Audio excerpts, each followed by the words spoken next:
Saudara tahu Yesus berkata apa? Jenis ini tidak bisa diusir kecuali dengan doa dan puasa. Ada masalah-masalah yang tidak bisa diselesaikan hanya dengan doa, harus dengan puasa. Kesempatan yang baik pada bulan puasa dari tanggal 24 Maret sampai 22 April kita akan doa puasa. Doa puasa dengan pagi seperti biasa doa jam 5 pagi dan sorenya kita usahakan ada pertemuan doa juga. Ikuti kesempatan ini. Mungkin kita tidak pernah punya kesempatan di lain waktu. Ayo puasa bersama.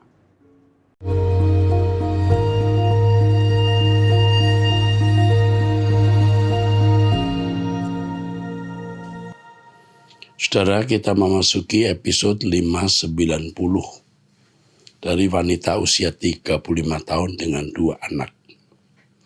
Mau tanya Pak, apa yang harus saya lakukan? Saya ceroboh Pak, saya terjerat hutang kartu kredit. Saya nggak tahu harus bagaimana walaupun sampai saat ini saya masih bisa membayar di minimum payment. Saya berencana untuk menutupnya tapi saya tidak mempunyai uang untuk melunasinya. Saya minta hikmat dari Bapak untuk masalah saya Pak. Sebenarnya kemarin saya bertanya kepada Tuhan apa yang harus saya lakukan. Di hati saya muncul suara tanya Pak Eras. Sebelumnya juga ada beberapa kali saya menerima tawaran bantuan untuk menutup kartu kredit saya Pak. Cuma saya ragu Pak, takutnya kena tipu karena saya tidak kenal dia. Beberapa orang WA saya menawarkan penutup kartu kredit, mohon solusinya Pak. Oke. Kasus seperti ini sering dihadapi oleh orang, termasuk orang-orang Kristen. Apa yang harus saya jawab atas pertanyaan ini?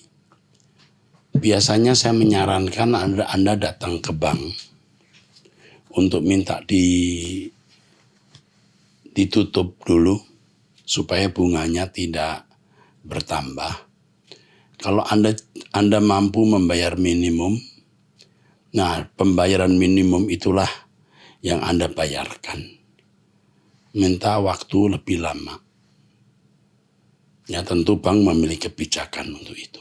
Coba datang ke bank, kemukakan bahwa Anda sudah tidak sanggup kecuali membayar minimum dan minta di rescheduling, ya itu saja. Lain waktu kamu harus hati-hati. Kecerobohan seperti ini akan terulang. Dengan mengalami keadaan ini, Anda bisa lebih berhati-hati ke depan. Yang berikutnya, bagaimana caranya melawan dukun cabul? Mereka sampai mencuri pakaian dalam untuk berbuat perdukunan. Dari wanita usia 45 tahun. Bagaimana caranya melawan dukun cabul? Mereka sampai mencuri pakaian dalam untuk berbuat perdukunan. Minta Tuhan tutup bungkus dengan kuasa darah Yesus. Tuhan berkuasa, minta malaikat penjaga. Tuhan berkuasa melindungi. Jangan berbuat dosa, hidup di dalam kekudusan, maka Anda akan dimampukan untuk menghadapi dukun itu. Ya, saya kira itu cukup. Hidup suci, minta Tuhan bungkus dengan kuasanya, minta malaikat penjaga atau malaikat perang. Cukup. Itu kecil, ya dukun itu kecil di hadapan Allah. Kamu juga harus memandangnya itu kecil, bukan masalah besar. Berikutnya dari pria, tidak jelas usianya, pertanyaannya, mengapa saya begitu mudah sekali ketakutan? Yang pertama, pasti kamu belum dewasa. Yang kedua, hidup kamu pasti belum bersih. Orang yang hidupnya suci itu cenderung punya keberanian menghadapi segala keadaan. Ya, harus hidup kudus. Lawan perasaan takut dengan kesucian hidup. Lalu miliki jam doa pribadi untuk bertemu Tuhan. Di situ ada perjumpaan dengan Tuhan dan ada kuasa adikodrati yang bisa mengalir, membuat Anda berani. Yang terakhir, dengarkan firman Tuhan. Lewat Truth ID, itu akan memberi kekuatan kepadamu. Amin. Oke, dari wanita ya usia 35 tahun. Salam Pak Era, yang saya kasih. Saya ingin menyampaikan kesusahan hati saya dan pasangan saya kepada Bapak yang sudah saya anggap sebagai orang tua rohani saya. Beberapa waktu lalu pada saat ibadah suara kebenaran di Mall Arta Gading, Bapak melontarkan kata-kata pujian kepada pihak-pihak tertentu. Ini bukan pertama kali Bapak melakukan hal itu seperti itu di atas mimbar. Dan tentu sebagai salah satu produk dari kebenaran firman Tuhan yang Bapak ajarkan tidak bisa kami pungkiri. Kami bisa merasakan pada saat Bapak menyampaikan kata-kata yang bertujuan untuk memotivasi atau mendorong orang untuk lebih baik ataupun kata-kata yang memang pure dari Bapak untuk memuji seseorang. Tidak sedikit orang yang Bapak puji di atas mimbar adalah orang-orang yang memang tulus menemani Bapak berjuang dalam pelayanan. Namun ada juga yang pada kenyataannya orang tersebut tersebut mungkin baik dalam kacamata Bapak sebagai gembala. Tetapi apabila ditinjau dari kacamata sesama jemaat, orang yang Bapak puji seringkali melukai sesama jemaat dengan tindakannya. Untuk itu dengan segala kerendahan hati saya memberanikan diri untuk menyampaikan hal ini kepada Bapak. Biarlah segala pujian, hormat dan kemuliaan hanya kita berikan kepada Tuhan Yesus. Setuju? Kalau saya memuji seseorang pasti saya memuji dari aspek positifnya. Seperti Petrus memuji Paulus atau sebaliknya. Tetapi pasti ada sisi negatif yang bisa dilakukan orang itu, atau orang itu memang tidak memiliki sisi negatif yang Anda maksud, tetapi orang merasa terlukai. Kadang-kadang orang baik juga dinilai tidak baik oleh orang-orang yang hatinya tidak lurus. Saya setuju ada orang-orang yang baik tetapi kemudian mengkhianati kita. Itu perjalanan kemudian hari ketika orang itu ternyata tidak setia kepada Tuhan atau kepada kita. Ya. Bapak pernah menyebutkan di mimbar yang sama betapa sakitnya Bapak dikhianati oleh orang-orang yang Bapak puji di atas mimbar. Tapi ternyata mereka mengkhianati Bapak. Kalau orang itu jahat, saya memang memberikan pujian, tetapi roh saya pasti menangkap pada sesuatu yang tidak beres. Saya memuji dalam batas tertentu. Bapak juga pernah menyebutkan bahwa pujian manusia itu bisa mendatangkan pencobaan apabila si penerimanya tidak dewasa secara rohani. Saya mengaminkan firman Tuhan yang Bapak sampaikan di atas mimbar karena saya percaya bahwa Tuhan atau Bapak di surga menaruh perkataannya di mulut Pak Eras untuk disampaikan kepada kami. Oleh karena itu sering hati saya merasa susah dan tidak jarang hati saya menjadi kecut melihat betapa jauhnya hidup kekristenan orang banyak, termasuk saya sendiri dibandingkan dengan keagungan dan kekristenan yang sejati. Seperti yang Bapak selalu sampaikan di mimbar, saya belum benar tapi saya suarakan dulu sambil saya berjuang supaya kata-kata itu kembali mengikat kepada diri saya. Kalimat saya belum benar, saya ralat, biasanya saya mengatakan saya belum sempurna. Belum benar-benar sempurna ya. Dulu mungkin saya mudah kecut atau tawar hati ketika melihat bagaimana tingkah laku orang-orang di sekeliling saya yang menyebut dirinya pelayan Tuhan di gereja. Tapi seringkali kata-katanya tidak sesuai dengan kebenaran Alkitab atau tingkah laku orang-orang yang mengikut doa pagi. Tapi nyatanya bukan semakin merapat kepada Tuhan, malah menjadikan dirinya farisi-farisi di gereja. Itu yang membuat hati saya gelisah. Saya tahu maksud yang Pak Eras ajarkan tidak seperti itu. Tapi ada kesedihan hati saya melihat orang pada umumnya salah menangkap maksud dari ajaran yang mereka terima. Ajaran yang mereka terima. Terima kasih Pak Eras karena selalu mengingatkan agar kita bergantung kepada Tuhan. bukan kepada manusia. Bagaimana Pak Era senantiasa mengingatkan bahwa kita harus belajar dari setiap peristiwa di sekitar kita. Melalui berbagai kekecewaan dalam hidup, Tuhan membawa saya kepada titik di mana saya yakin utuh di dalam hidup ini yang harus digenggam hanya Tuhan. Satu-satunya bagian milikku yang tak dapat dicuri oleh siapapun, tak dapat dicurangi, tak dapat ditipu, tidak dapat nepotisme. Hanya Tuhan yang tidak berubah dari dulu sampai selama-lamanya. Amin. Terima kasih Pak Eras yang semakin hari semakin keras dalam menyuarakan isi hati Tuhan. Kiranya Tuhan senantiasa memberi kesehatan dan umur panjang kepada Pak Eras. Tuhan berkati. Membuat banyak orang semakin dekat kepada Tuhan. Oke, terima kasih untuk tulisannya ini. Dari wanita usia 52 tahun. Salam Pak Era, saya seorang wanita usia 52 tahun dan tidak menikah. Saya mengikuti ABAM sejak pandemi tapi tidak rutin dan kembali rutin di awal Februari tahun ini.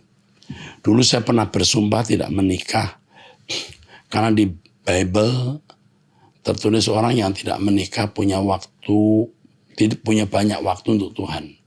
Saya rajin membaca Bible, bahkan saya mencoba membuat urut-urutan dari Abraham ke bawah dan ke samping memakai kertas double continuous form biar luasa.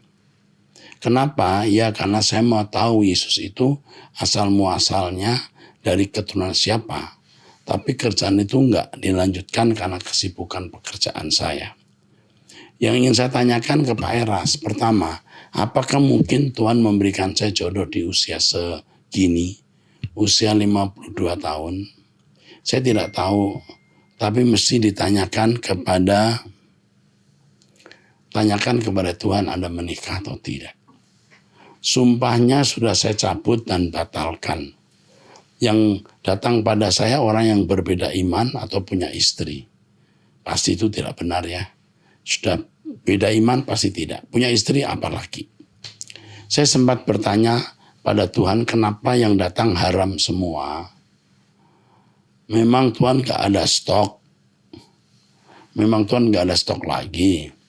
Berapa lama lagi saya diuji. Semua ayat-ayat dalam Bible buat semua orang percaya. Ya saya akui itu. Kecuali Kejadian 1 ayat 18 itu bukan buat saya. Ya, Kejadian 1 ayat 18 itu memang Allah menciptakan laki-laki dan perempuan ya.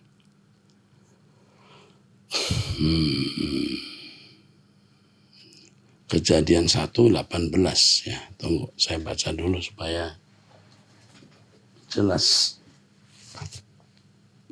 Mungkin salah tulis kali 28 ya. Yang betul 28 ya. Beranak cuculah ya, bukan 18 ya. Oke, jadi ayat itu Anda merasa tidak berlaku untuk Anda. Ya kalau memang Tuhan tidak memberi Anda kesempatan menikah ya enggak apa-apa. Usia 52 tahun mungkin sudah tidak bisa punya anak atau sulit punya anak. Apalagi sudah menopause ya tidak bisa punya anak. Enggak masalah. Dulu Tuhan kasih saya karunia penglihatan lewat mimpi. Penglihatan itu bisa untuk orang lain atau saya sendiri. Dan semuanya itu terjadi dan tepat seperti dalam mimpi. Saya selalu mencatat dalam diari kalau ada mimpi-mimpi yang dari Tuhan. Saya terlena bergaul dengan Tuhan sampai suatu hari seorang pendeta khotbah dan membawakan firman, mintalah sebab hari ini engkau boleh meminta dalam namaku. Setelah itu saya berdoa meminta dalam namanya tidak terjadi apa-apa.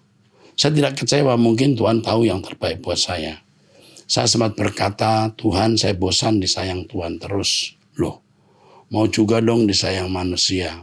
Oh, rasanya saat saya ngomong itu Tuhan mulai menjauh dari kehidupan saya.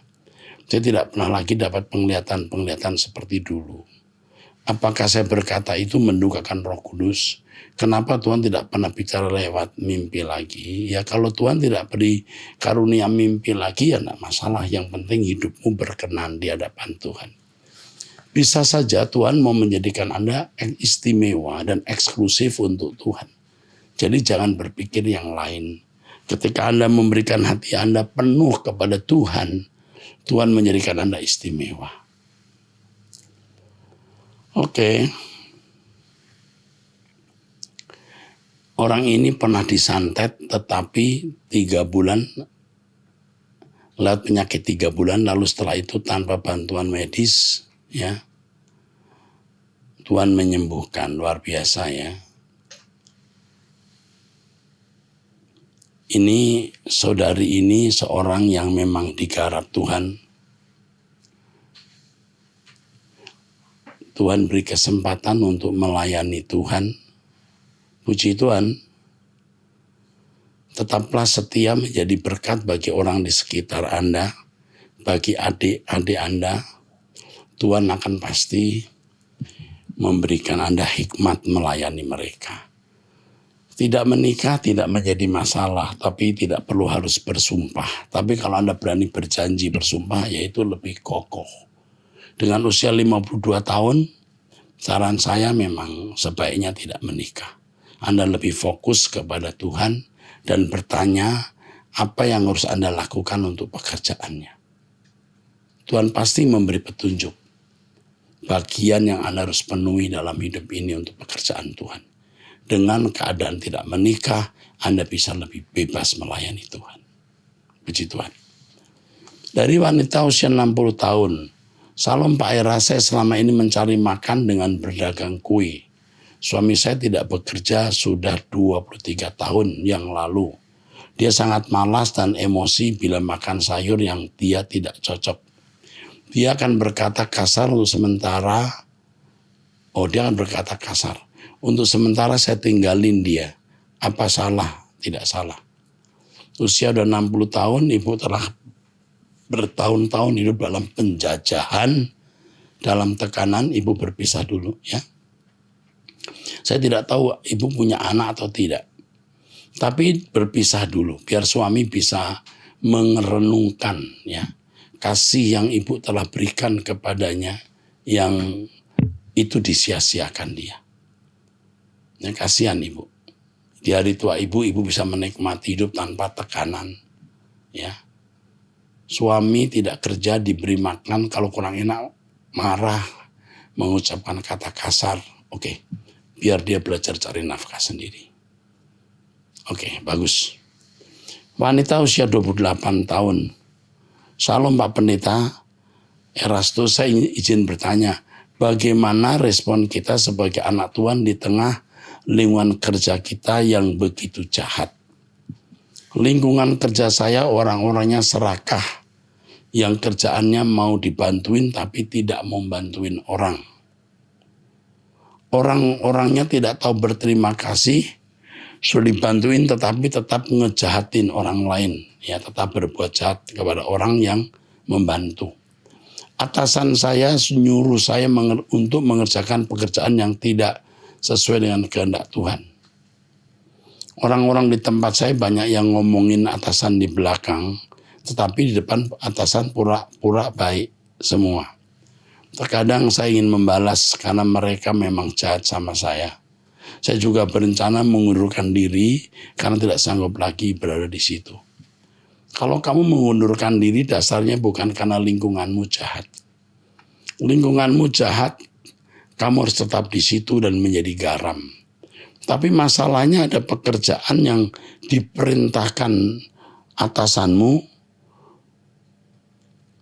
pekerjaan yang tidak sesuai kehendak Tuhan. Saya tidak tahu maksudnya apa ini yang tidak sesuai kehendak Tuhan ini.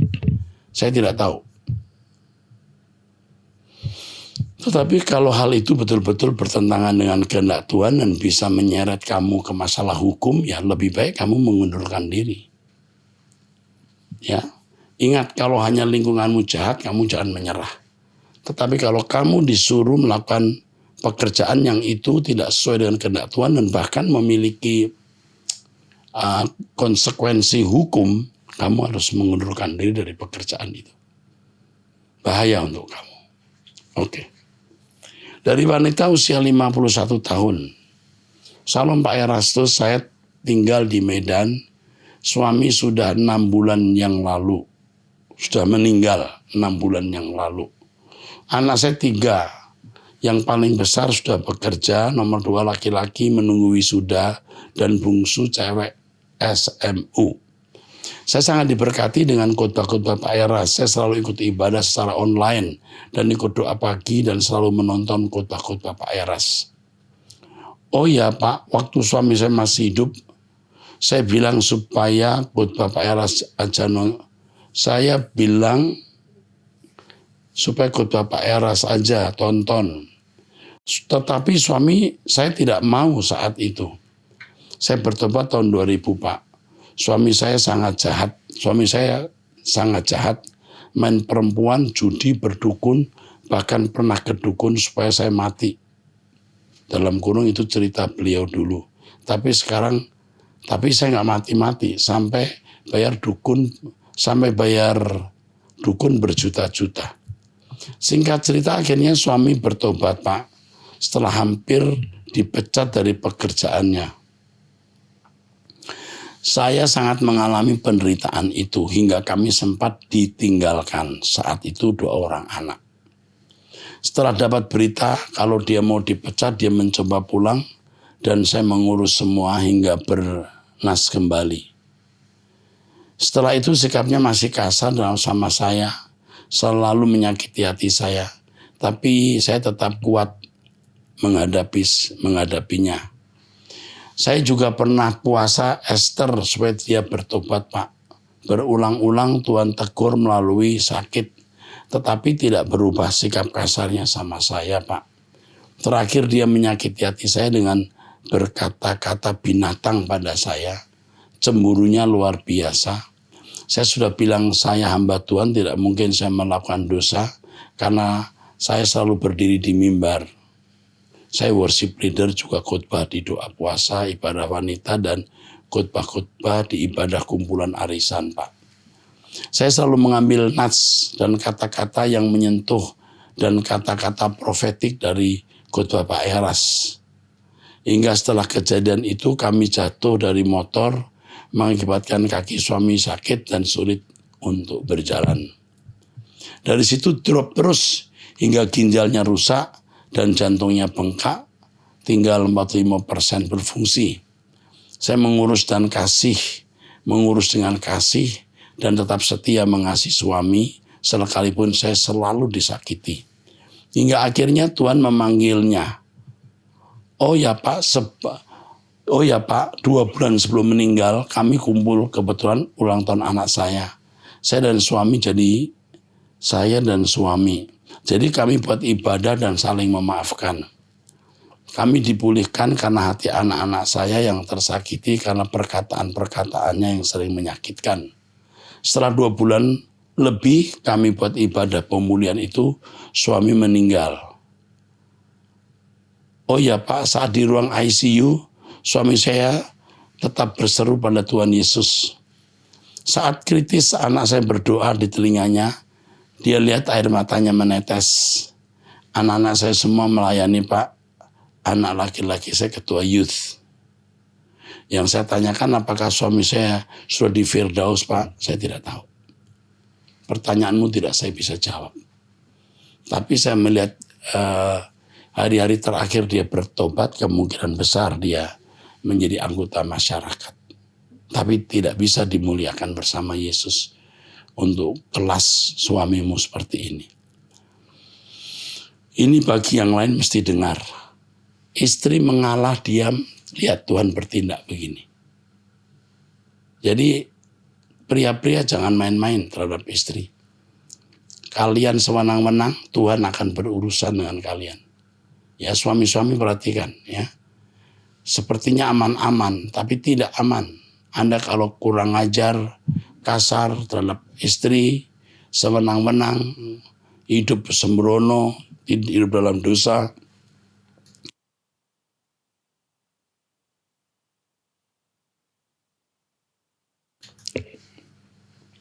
Tuhan berurusan dengan suami-suami yang sewenang-wenang ini, ya, hati-hati.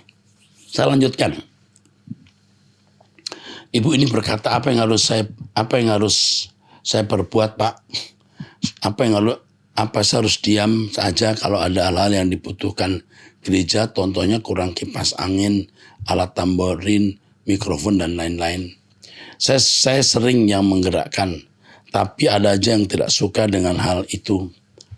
Kadang saya marah-marah sama pelayan-pelayan yang datang telat, nggak menghargai waktu. Pernah saya tidak diizinkan pelayanan ikut karena sudah terlambat. Tapi saya langsung lapor sama gembala karena mereka tidak disiplin. Terima kasih buat ajaran-ajaran Bapak. Satu kata sangat berharga dari perkataan Pak Eras. Saya rindu dapat membaca buku-buku Pak Eras. Saya sangat diberkati dengan khotbah-khotbah Pak Eras yang sudah mengubahkan saya. Mengubah pola pikir saya menuju langit baru, bumi baru. Meninggalkan keinginan daging dan meninggalkan keinginan dunia. Kalau saya khotbah yang saya bawakan dari khotbah-khotbah Pak Eras, saya meminta Bapak di surga berbicara, biarlah Bapak di surga berbicara melalui hamba. Mereka yang mendengar terpelongo, dan setelah selesai mereka bilang, bagus sekali, khotbah itu pas semua. Terima kasih, Tuhan berkati. Ibu ada di gereja di mana gereja ibu tidak akrab dengan ajaran saya.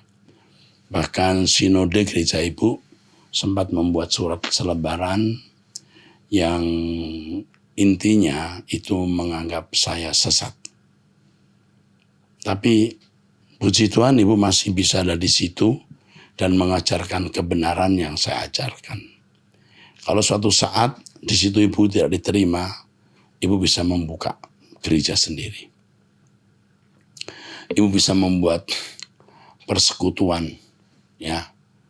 Jangan terikat dengan sistem gereja. Sudah saatnya kita keluar dari tradisi di mana gereja membelenggu umat hanya untuk berliturgi, berseremonial, upacara agama atau kebaktian. Sudah saatnya umat diajar takut akan Allah, hidup dalam kekudusan, tidak mencintai dunia, dan benar-benar meninggalkan segala kesenangan dunia. Saya kira sudah saatnya. Dan ibu siap-siap kalau nanti ibu ditolak. Di gereja yang tidak biasa mendengar suara kebenaran. Demikianlah saudara episode ini. Sampai jumpa di episode yang akan datang. Tuhan memberkati saudara.